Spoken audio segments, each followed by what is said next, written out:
నమస్కారం A1 TV Telugu first news వార్తలకు స్వాగతం. ముందుగా వార్తల్లోని ముఖ్యాంశాలు. సభకు రాని కేసీఆర్ పై చర్యలు తీసుకోవాలన్న సీఎం రేవంత్, అసెంబ్లీకి రాకుండా జీతం తీసుకుంటున్నారన్న విమర్శ, ప్రతిపక్ష బాధ్యతలు నిర్వర్తించలేదన్న వ్యాఖ్య, ప్రజల కోసమైన సభకు రావాలని కేసీఆర్ కు సూచన.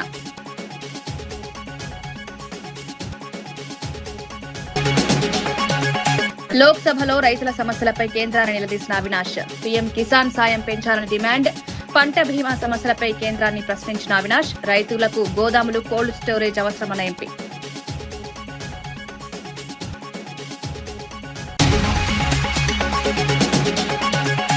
గద్దరవార్డులపై ప్రభుత్వాన్ని నిలదీసిన పల్లా రాజేశ్వర్, ఖద్దరవార్డులుగా మారాయని వ్యాఖ్యానించిన ఎమ్మెల్యే, తెలంగాణ కళాకారులకు గుర్తింపు లేదన్న విమర్శ, అవార్డుల ప్రక్రియలో పారదర్శకత అవసరమని డిమాండ్.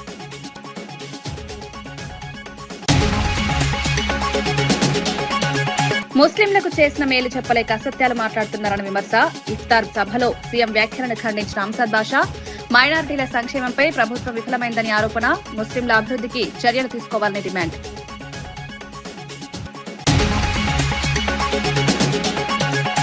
రైతుల సమస్యలపై లోక్సభలో గలమెత్తిన ఎంపీ చామల, జీడీపీలో వ్యవసాయం వాటా తక్కువన్న వ్యాఖ్య, కార్పొరేటర్లకు రుణమాఫీలు రైతులకు న్యాయం లేదన్న విమర్శ, కనీస మద్దతు ధర అమలు చేయాలని డిమాండ్. కేసీఆర్ సభకు హాజరు కాకుండా జీతభత్యాలు తీసుకుంటున్నారని సీఎం రేవంత్ రెడ్డి విమర్శించారు. ప్రతిపక్ష నేతగా బాధ్యత నిర్వర్తించకుండా ఉండడం సరైంది కాదన్నారు. సభకు రాకుండా జీతం తీసుకునే వారిపై చర్యలు తీసుకోవాలని సూచించారు. ప్రజాస్వామ్యంలో ప్రతిపక్షం కీలక పాత్ర పోషించాల్సిన అవసరం ఉందన్నారు. తెలంగాణ ప్రజల కోసమైన చర్చల్లో పాల్గొనాలని విజ్ఞప్తి చేశారు. బాధ్యతాయుత రాజకీయాలకు ఇది అవసరమని పేర్కొన్నారు. మరి ఈ రోజు ఈ సభలో మనందరం చర్చించి విధులకు హాజరు కాని వాళ్ళ నుంచి ప్రభుత్వ ఉద్యోగులు, ఎందుకంటే పబ్లిక్ సర్వెంట్ అని చెప్పి డెఫినేషన్ సుప్రీంకోర్టు ఇచ్చింది ఈ ప్రజాప్రతినిధులకు కూడా. మరి ఏమాత్రం విధులకు హాజరు కాకుండా ఈ రకంగా గైర్హాజరు అయ్యే ఎవరైనా, నేను ఏ ఒక్కరి కోసము దీని గురించి నేను ప్రస్తావించడం లేదు. దీనికి ఎక్కడో ఒక దగ్గర చర్చ జరిగి దీని మీద ఒక నిర్ణయం తీసుకుంటే బాగుంటుందన్న సూచన. ఇప్పటికైనా ప్రతిపక్ష నాయకుడు కల్వకుంట్ల చంద్రశేఖరరావు గారికి నా విజ్ఞప్తి, మీరు సభకు రాండి, ఈ సభలో చర్చలో పాల్గొనండి. తద్వారా తెలంగాణకు ప్రయోజనం చేకూరుతుందని మీరు భావిస్తే ఈ సభకు వస్తారని మేము భావిస్తున్నాం. రావాల్సిందిగా తమరి ద్వారా మాజీ ముఖ్యమంత్రి గారికి నేను ఆహ్వానం పలుకుతున్నా. అధ్యక్ష, లోక్సభలో అగ్రికల్చర్ డిమాండ్స్ చర్చలో ఎంపీ చామల కిరణ్ కుమార్ రెడ్డి కీలక అంశాలను ప్రస్తావించారు. దేశంలో సగం మంది వ్యవసాయంపై ఆధారపడి ఉన్నప్పటికీ జీడీపీకి కేవలం 16 నుండి 18% మాత్రమే వాటా ఉందన్నారు. ఇది వ్యవసాయ రంగంలోని అసమతుల్యతను సూచిస్తుందని పేర్కొన్నారు. రైతులకు 2026-27 బడ్జెట్ అనుకూలంగా లేదని విమర్శించారు. కార్పొరేటర్లకు భారీగా రుణమాఫీలు చేస్తున్నా రైతులకు న్యాయం జరగడం లేదన్నారు. రైతులకు కనీస మద్దతు ధర ఇవ్వాలని డిమాండ్ చేశారు. వ్యవసాయ రంగాన్ని బలోపేతం చేయాల్సిన అవసరం ఉందన్నారు. Any reality. Half of our Indian workforce depends on agriculture, but that contributes only 16 to 18% of GDP. This is because of deep structural imbalance. Now when we look at budget 2026, the allocation is 1,30,561 crores and the revised estimate is only 1,23,089 crores. Share of the budget overall is 2.7%. After accounting for inflation and input cost, this budget is not at all supportive. The farmers are already under stress, and such budgets won't help the farmers in this country. Even investment in agriculture, research and education falling around to 9,967 crores, which is only 0.5%. Whereas the global average is 0.9%. In this present situation, the government slogan, Sabke Saath, Sabke Vikas. I don't know what is this for. Do the farmer doesn't deserve that? And the government is helping corporate friends, their own corporate friends, to multiply their networks and enjoying profits. Nearly 16 lakh crore loans have been waived for the friendly corporates, but not for the farmers. What was the farmers' fault? Do they not have reach or do they not have voice? Why government failed in implementing Swaminathan committee recommendations? Why they are not able to address the minimum supporting price or legal guarantee for agriculture products? On the top, now farmers concerned with a new trade deal with US. Why this government have to make such a deal when farmers are already in the stress? They are not able to sell their own products right now. When the American can dump their products, farm products in India, this will make more stress to the farmers. I am once again proud to say it was the UPA government in 2008 which was always worked for the farmers. Post-independence, Congress government was working and helping farmers to empower them. 60,000 crores of loans have been waived during the Sri Manmohan Singh ji's governance. Not only that, in my state, Telangana, our Chief Minister Sri Revanth Reddy ji, because our state was formed in 2014. After 2014 to 23, there was BRS government. BRS government has promised 2 lakh loan waiver to the farmers, but didn't do for 10 years. Whereas Chief Minister Revanth Reddy ji, after his electing, because it was being promised and guarantees given by Srimati. Check డ్యాంల నిర్మాణంపై Peddapalli MLA విజయ రమణారావు తీవ్ర విమర్శలు చేశారు. BRS ప్రభుత్వం కాంట్రాక్టర్లకు లాభాలు చేకూర్చేలా నాసిరకం నిర్మాణాలు చేపట్టిందని ఆరోపించారు. రాష్ట్ర వ్యాప్తంగా చెక్ డ్యాంల పరిస్థితి దారుణంగా ఉందని పేర్కొన్నారు. ఎండాకాలంలో నిర్మించిన డ్యాంలు వర్షాకాలంలో కూలిపోవడం ప్రభుత్వ వైఫల్యాన్ని చూపిస్తోందన్నారు. ప్రజల డబ్బును వృధా చేసిన ఈ నిర్మాణాలపై సమగ్ర విచారణ జరపాలని డిమాండ్ చేశారు. నాణ్యతా ప్రమాణాలు పాటించకపోవడం వల్లే ఈ పరిస్థితి వచ్చిందన్నారు. భవిష్యత్తులో ఇలాంటి ఘటనలు జరగకుండా చర్యలు తీసుకోవాలని కోరారు. చిన్న చిన్న వాగుల మీద కానీ ఎక్కడ కట్టినటువంటి చెక్ డ్యాములు ఏ నియోజకవర్గంలో కూడా ఎక్కడ కూడా లేవు. దానికి కారణం ఏంటంటే డిజైన్ లోపం, సరి అయినటువంటి డిజైన్ చేయకపోవడం. వందల కోట్ల రూపాయలు ఆనాటి ప్రభుత్వం కాంట్రాక్టులకు కకృతి పడి ఇంజనీర్లతో డిజైన్ లోపం చేశాడు. మరి అవన్నీ కూడా వందల కోట్ల రూపాయలు ఆనాటి ప్రభుత్వం నీళ్ల పాలు చేసి ఇవాళ మళ్ళీ వాళ్ళే మాట్లాడుతూ ఉన్నారు. వాళ్ళే ఇంకా దానికి వచ్చి ఫోటోలు దిగి దీన్ని అటు బాంబులతో వేల్చిందట. అంత కర్మ ఎవరికి పట్టింది? బాంబులతో వేల్చడానికి ఎవరికి పట్టలే. హైడ్రా కార్యక్రమంలో ప్రోటోకాల్ పాటించకపోవడంతో శాసనమండలి సభ్యులకు అవమానం జరిగిందని ఎమ్మెల్సీ సంభీపూర్ రాజు విమర్శించారు. అధికారుల వైఖరిపై అసంతృప్తి వ్యక్తం చేశారు.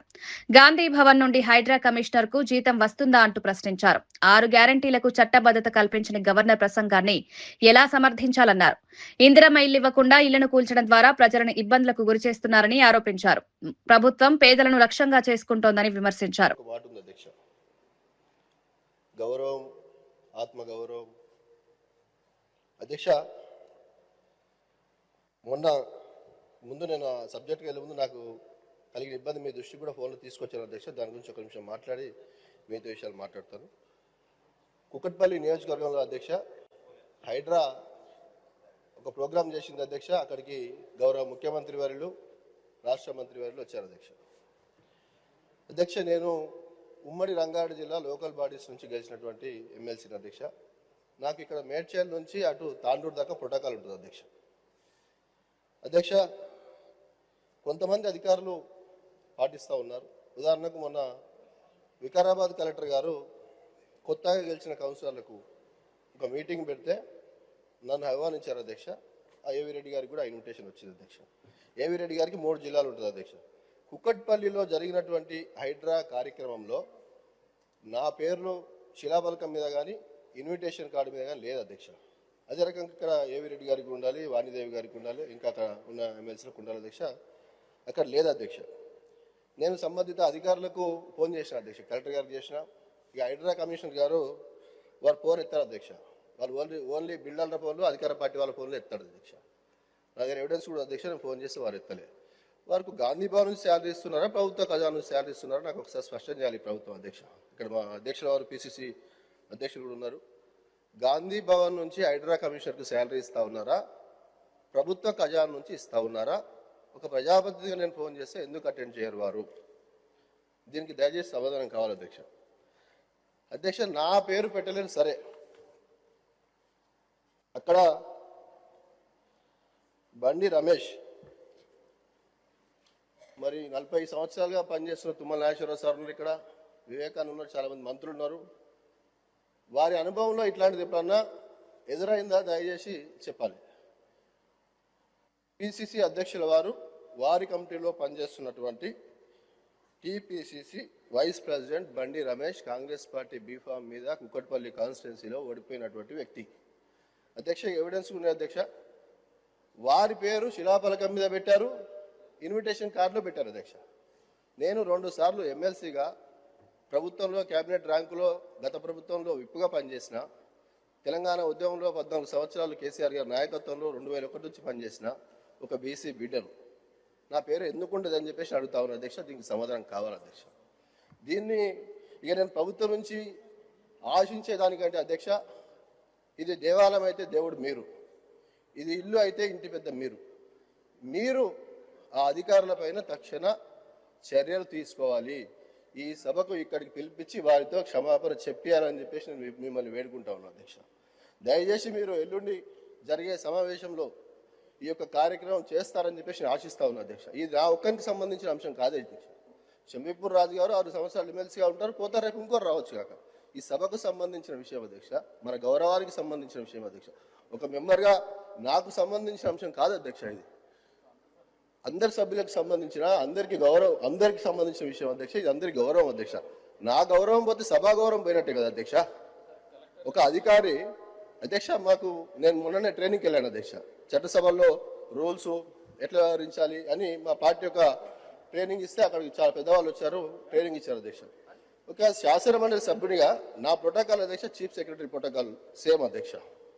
మరి ఒక ఐపీఎస్ ఆఫీసర్ తీసుకొచ్చి బంగాళ గోలు కొట్టాడు, నా పేరు పెట్టకుండా నన్ను అవమానిస్తే, పొద్దున్న లేసే పేదల ప్రజలు ఉసురు తీసుకునేటోడు నన్ను అవమానిస్తే మరి సభ ఆమోదిస్తుందా అని చెప్పేసి అడుగుతా ఉన్నా అధ్యక్ష. తక్షణమే అధ్యక్ష, మీకు అన్ని అధికారాలు ఉన్నాయి. దయచేసి మీరు వారి పైన చట్టపరమైన చర్యలు తీసుకోండి. ఇక్కడికి వారిని తీసుకొచ్చి వారితో క్షమాపణ చెప్పిస్తారా, లేదా మీరు వారి మీద యాక్షన్ తీసుకుంటారా? చీఫ్ సెక్రటరీ గారిని కానీ, జిఏడి గారిని కానీ, కలెక్టర్ గారిని కానీ, హైడ్రా కమిషనర్ రంగనాథ్ అహంకారంగా ఇక ఆయన పేరు ఉంటుంది అధ్యక్ష. కింద ఈ కార్యక్రమం అమలు చేశారంటే హైడ్రా కమిషనర్ ఎక్కడ ఉంటుంది అధ్యక్ష? ఆయన పేరు బండి రమేష్ పేరు కింద Congress party TPCC vice president Bandi Ramesh పేరు కింద హైడ్రా కమిషనర్ రంగనాథ్ పేరు ఉంటుంది. మరి దీంట్లో ఈ ప్రభుత్వ పాత్ర ఉందా?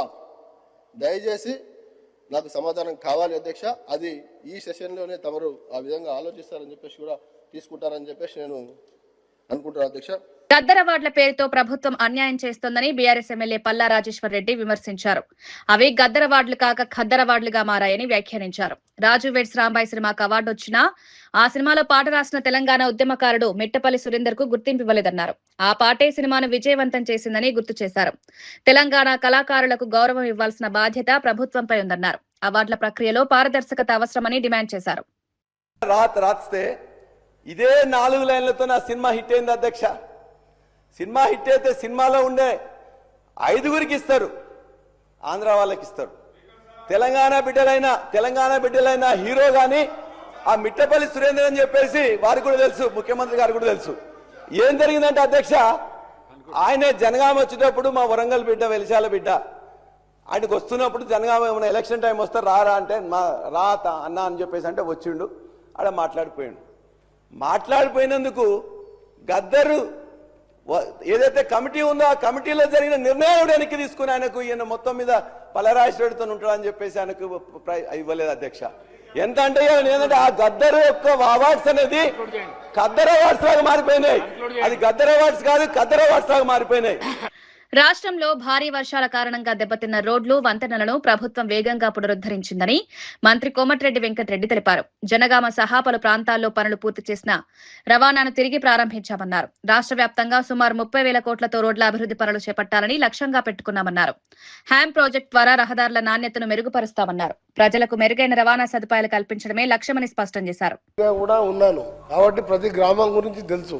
అంతకుముందు 10 సంవత్సరాలు టీఆర్ఎస్ శాసనసభ్యుడు ఉన్నా కానీ చాలా గ్రామాలలో ఎక్కడ బీటీ రోడ్లు నాకు కనిపించలేదు. 5 ఏళ్ళు నేను క్రిటిసైజ్ చేస్తలేను. దాని పక్కకే ఆనుకోనున్న సిద్దిపేట పోతే మాత్రం అన్ని గ్రామాలలో డబుల్ రోడ్డు కనబడేది. ఇదేంది బాబు జనగామ మోగనే మా హరీశన వేరే మాట్లాడుతున్నావు. అందుకే నేను చెప్తుండే, అరే నీ జనగామ పోతే మట్టి రోడ్లు, పక్కకు పోతే సిద్దిపోటు పోతేనేమో డబల్ రోడ్లు, ఇదేదో నాకు అర్థం కాలే. అప్పుడు కూడా నేను చాలాసార్లు లేఖలు రాసిన. సరే అయిపోయిన దాని గురించి అవసరం లేదు, కానీ అప్పుడు సీనియర్ మినిస్టర్ కాబట్టి సిద్దిపేటలో బాగా రోడ్లు వేసుకున్నాను. జనగామలో మాత్రం చాలా రోడ్లు మట్టి రోడ్లుగా ఉన్నాయి. మేము ఉన్నప్పుడు పిఎంజిఎస్సీ వర్క్లా నేనున్నప్పుడు దాదాపు 120 కోట్లు పిఎంజిఎస్సీ కింద ఫౌండేషన్తో వేసి ఆ పనులు కూడా నేను పూర్తి చేయించడం జరిగింది. ఈరోజు గౌరవ శాసనసభ్యులు చెప్పినట్టు మన వర్షాలకు బాగా డ్యామేజ్ అయినాయి.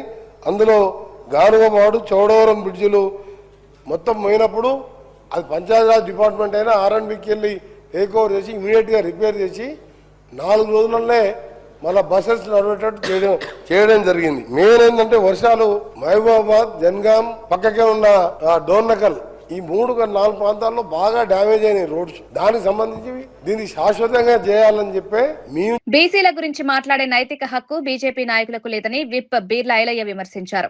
గతంలో బీసీ నాయకత్వాన్ని పక్కన పెట్టి ఉన్నత వర్గాలకు ప్రాధాన్యమిచ్చారని ఆరోపించారు. బీసీ మంత్రిపై చేసిన వ్యాఖ్యలను వెంటనే వెనక్కి తీసుకోవాలని డిమాండ్ చేశారు. కాంగ్రెస్ ప్రభుత్వం బీసీలకు 42% అవకాశాలు కల్పిస్తూ ఉద్యోగాలు, రాజకీయాల్లో ప్రాధాన్యం పెంచిందన్నారు. స్థానిక సంస్థల ఎన్నికల్లో కూడా బీసీలకు పెద్దపీట వేసిందన్నారు. తెలంగాణ ప్రభుత్వం తీసుకుంటున్న నిర్ణయాలు దేశానికి ఆదర్శంగా నిలుస్తున్నాయని పేర్కొన్నారు. వాళ్ళకు సంబంధించిన రాష్ట్రాలకు పెద్దపీట వేసి తెలంగాణకు మొండి చేయి చూపించి ఇలా మా గురించి మాట్లాడుతున్నటువంటి ఆ నాయకుడు ఒక బీసీ మంత్రి గురించి కూడా ఆయన మాట్లాడింది వాపసు తీసుకోవాలి. రాష్ట్ర అధ్యక్షుడు ఒక బీసీ బిడ్డ ఉంటే ఓర్వలేక ఎలక్షన్లప్పుడు బీజేపీ బీఆర్ఎస్ పొత్తు కోసం ఇలా ఒక బీసీ బిడ్డను తొలగించినటువంటి మీ పార్టీ మా కాంగ్రెస్ పార్టీ గురించి మాట్లాడే నైతిక విలువలేదు. ఇలా మా ముఖ్యమంత్రి రెడ్డి బిడ్డ ఉన్న బీసీల కోసం 42% ఇలా ఉద్యోగ, ఉపాధి, రాజకీయాల్లో అవకాశం ఇచ్చిండు. మొన్న సర్పంచ్ ఎలక్షన్లలో, మొన్న మున్సిపల్ ఎలక్షన్లో జనరల్ స్థానంలో కూడా బీసీలకు పెద్దపీట వేసింది Congress party.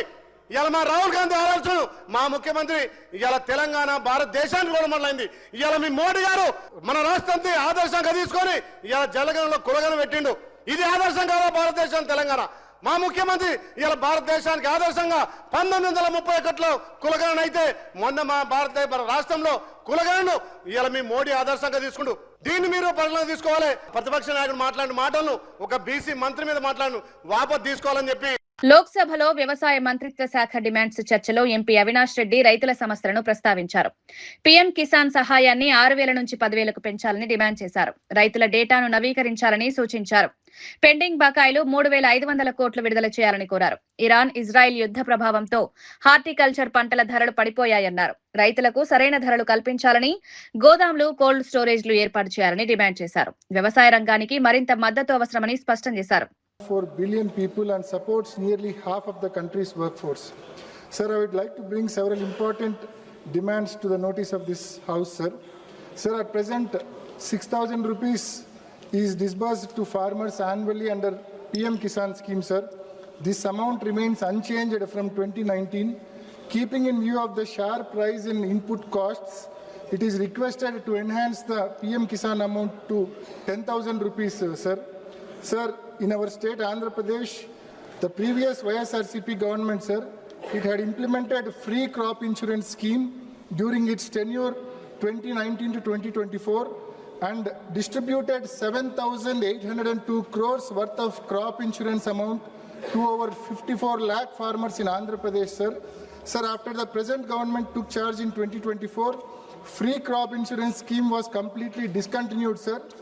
Sir, in 2024-25 budget of Andhra Pradesh, there was absolutely no allocation for crop insurance.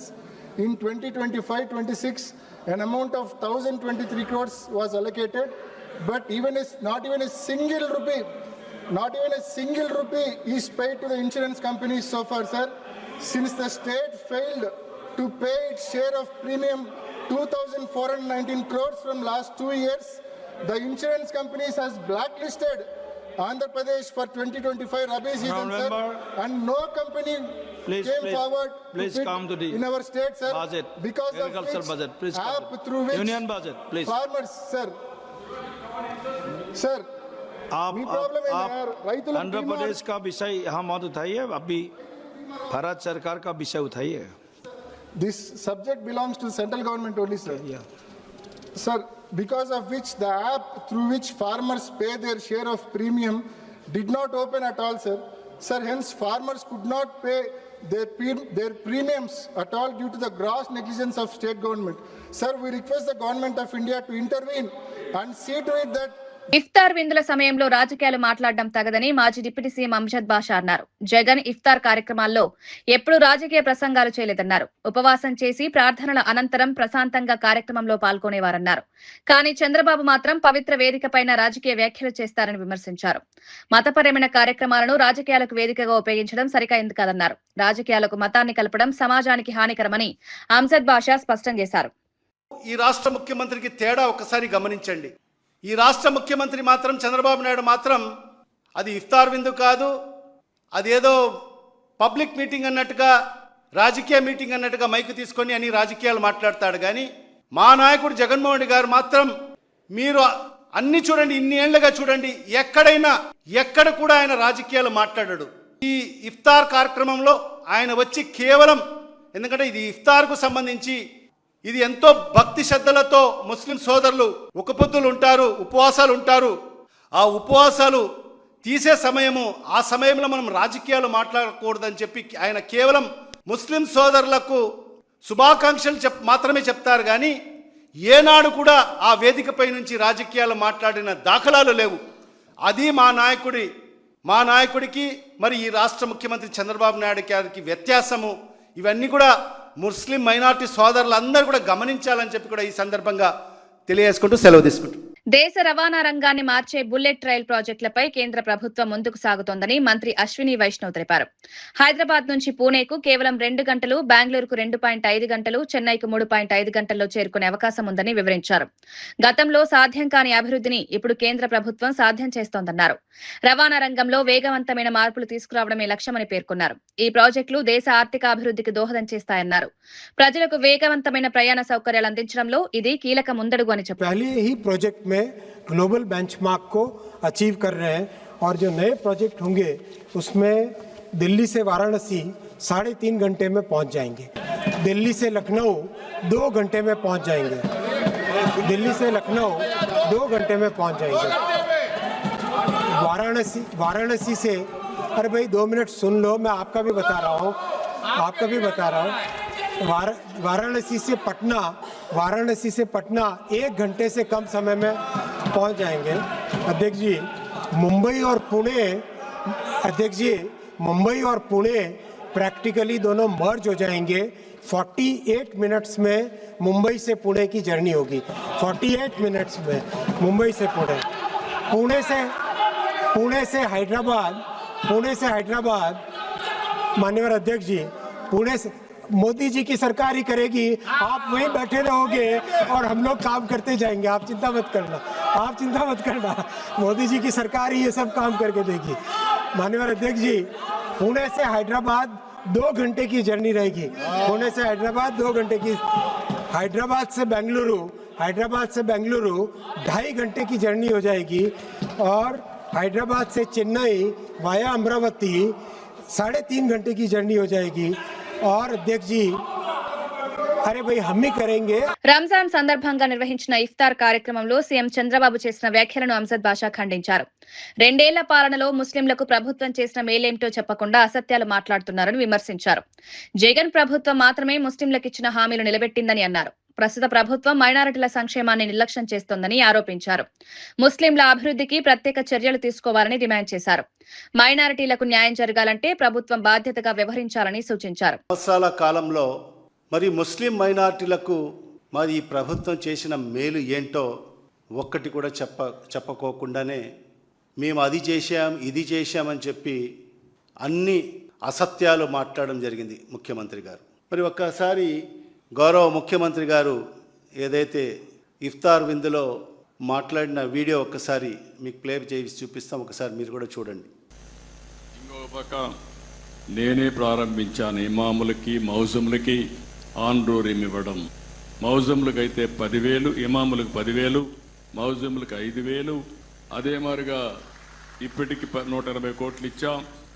ఈరోజు రాత్రికి మళ్ళీ చెప్తున్నా, ఉండే బకాయిలని 45 కోట్ల రూపాయలు మీ అకౌంట్లో వేసే బాధ్యత నేను తీసుకున్నాం, ఈ ప్రభుత్వం తీసుకున్నాం, అవి కూడా రిలీజ్ చేస్తున్నాం.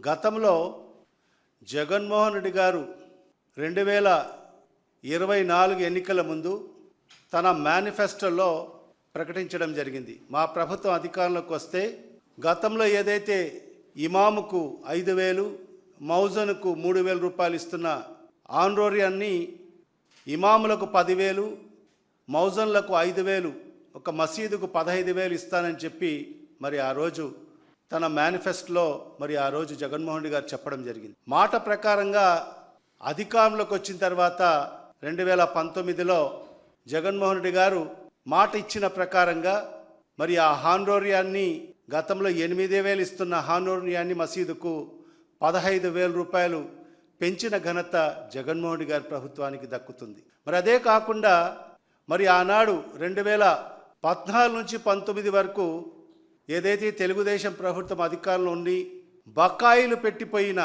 సుమారుగా 24 కోట్ల రూపాయలు ఇమాములకు మౌజన్లకు బకాయిలు పెట్టిన 24 కోట్ల రూపాయలు. వార్తలు ముగించే ముందు ముఖ్యాంశాలు మరోసారి. సభకు రాని కేసీఆర్ పై చర్యలు తీసుకోవాలన్న సీఎం రేవంత్. అసెంబ్లీకి రాకుండా జీతం తీసుకుంటున్నారన్న విమర్శ. ప్రతిపక్ష బాధ్యతలు నిర్వర్తించలేదన్న వ్యాఖ్య. ప్రజల కోసమైన సభకు రావాలని కేసీఆర్ కు సూచన.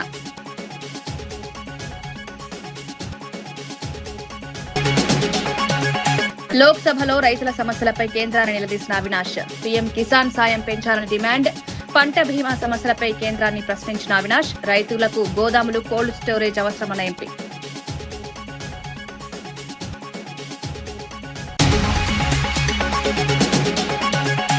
గద్దరవార్డులపై ప్రభుత్వాన్ని నిలదీసిన పల్లా రాజేశ్వర్. ఖద్దరవార్డులుగా మారాయని వ్యాఖ్యానించిన ఎమ్మెల్యే. తెలంగాణ కళాకారులకు గుర్తింపు లేదన్న విమర్శ. అవార్డుల ప్రక్రియలో పారదర్శకత అవసరమని డిమాండ్.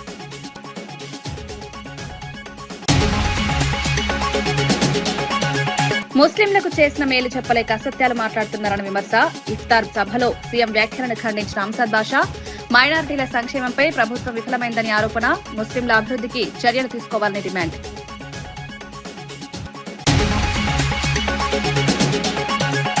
రైతుల సమస్యలపై లోక్సభలో గలమెత్తిన ఎంపీ చామల. జీడీపీలో వ్యవసాయం వాటా తక్కువన్న వ్యాఖ్య. కార్పొరేటర్లకు రుణమాఫీలు, రైతులకు న్యాయం లేదన్న విమర్శ. కనీస మద్దతు ధర అమలు చేయాలని డిమాండ్. ఇవి ఈనాటి వార్తా విశేషాలు. మరో బులెటిన్లో మళ్ళీ కలుద్దాం. నమస్కారం.